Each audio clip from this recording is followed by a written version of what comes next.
आज की कहानी का टाइटल है देवरानी और जेठानी में भेदभाव। सुधा जी के घर आज सुबह से ही चहल पहल थी। दिवाली पास आने वाली थी तो घर में सफाई में वह 1 महीना पहले से ही दोनों बहुओं के साथ जुट चुकी थी। आज की चहल पहल का मुख्य कारण तो उनकी बड़ी बहू मनीषा के मायके वालों का घर आना था। मनीषा के मायके से उसके भाई भाभी अपने बच्चों सहित दिवाली का त्योहार देने आने वाले थे। मनीषा का एक ही बड़ा भाई था और उसके पिता का अच्छा खासा कारोबार था और भाई अपने पिता के साथ ही कारोबार में हाथ बटाता था। मनीषा अपने घर में इकलौती बेटी होने की वजह से लाडली बेटी थी और अपनी आर्थिक रूप से मजबूती की वजह से वे मनीषा को हर बार त्योहारों पर अच्छे तोहफे देते थे और साथ ही साथ हमेशा उसके ससुराल वालों के लिए भी कुछ न कुछ तो अच्छा जरूर ही लेकर आते थे। उनके आने पर सुधा जी के हाव भाव हर बार बदल जाते। ये बात सुधा जी की छोटी बहू तान्या से छुपी नहीं थी, जिसकी शादी को लगभग 2 साल होने वाले थे। तान्या के पिताजी रिटायर्ड प्रोफेसर थे। अपनी सीमित आमदनी में उन्होंने अपने तीनों बच्चों को बहुत अच्छी शिक्षा दी थी, लेकिन इतने खुले हाथ से वो तान्या को तोहफे नहीं भिजवा पाते जितना कि मनीषा के घर से आते थे। तान्या खुद एक पढ़ी लिखी लड़की थी और बैंक में नौकरी भी करती थी। वैसे तो सुधा जी के घर में किसी चीज की कोई कमी नहीं थी। उनके पति सरकारी नौकरी से रिटायर्ड थे और पेंशन पाते थे और उनके दोनों बेटे रमेश और सुकेश मल्टीनेशनल कंपनी में अच्छे ओहदे पर नौकरी कर रहे थे। दोनों बहुओं में भी अच्छा खासा प्यार था और वैसे तो दोनों बहुओं में कोई भेदभाव नहीं करती, लेकिन जब भी मनीषा के मायके वालों की बात आती तो वो हर बार तान्या के मायके वालों को नीचा दिखाने में कोई अवसर नहीं छोड़ती।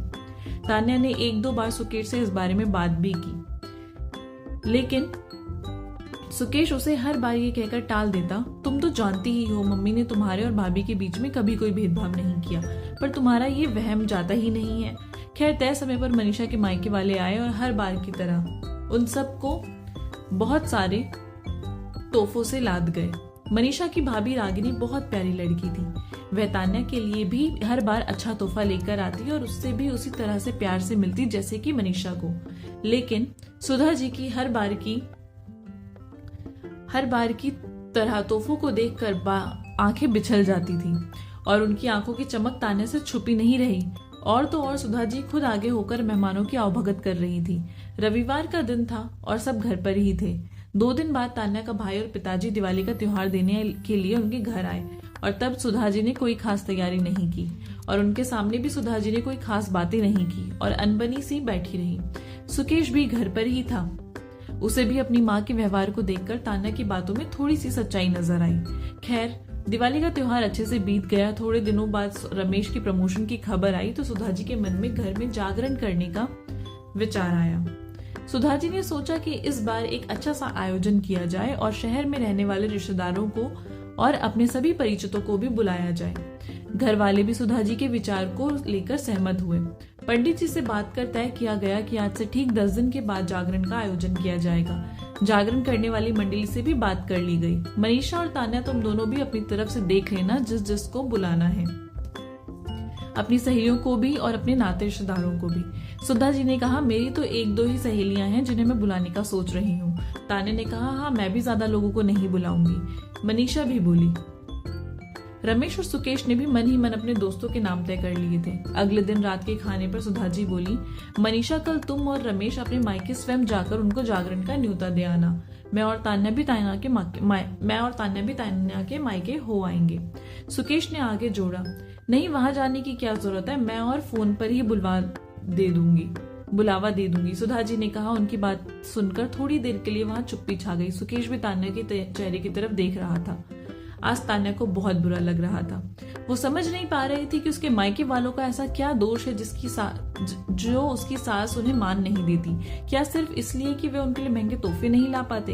यही बात सोचकर उसके चेहरा गुस्से से लाल हो गया और आज पहली बार सारी मर्यादाएं तोड़ते हुए वह बोल उठी, मम्मी जी क्यों मेरे मायके में जाकर बुलावा देने की जरूरत क्यों नहीं है? जेठानी जी के मायके वालों के सामने मेरे मायके वालों का अपमान क्यों हमेशा होता है? मैं क्या समझती नहीं? लेकिन मैंने कभी भी आपसे कुछ नहीं कहा। मेरे पापा ने मुझे अच्छी शिक्षा और संस्कारों से बड़ा किया है और अगर आज वो मेरे लिए महंगे तोहफे नहीं ला सकते तो क्या उसके एवज में अपमान के हकदार हैं? आप ही बताइए। तान्या अपनी सास से पूछती है, मैं कहाँ गलत हूँ? मैं सिर्फ आपसे नहीं बल्कि आप सबसे पूछती हूँ, क्या मनीषा भाभी के मायके वालों को अगर बुलावा देने के लिए स्वयं जाने की जरूरत है तो मेरे मायके वालों के घर क्यों नहीं? वहां बैठे किसी भी व्यक्ति के पास कोई जवाब नहीं था। सुधा जी को तो कुछ समझ ही नहीं आ रहा था। वो तो समझ नहीं पा रही थी कि आज उनकी बहू के सामने, सबके सामने उनकी सच्चाई कैसे लाकर रख दी। नहीं नहीं बहू, मेरा वो मतलब नहीं था। अपनी गलती को छुपाते हुए सुधा जी बोली, अपनी बातों को चाशनी में लपेटते हुए बोली, नहीं मम्मी जी, ये आज की बात नहीं है। मैं हर बार देखती आ रही हूँ, जब भी मेरे मायके वालों की बात आती है तो उन्हें मान नहीं मिलता बल्कि अपमान ही मिला है। लेकिन उन्होंने कभी भी मुझे कुछ नहीं कहा और ना ही मैंने आपको कभी कुछ कहा है।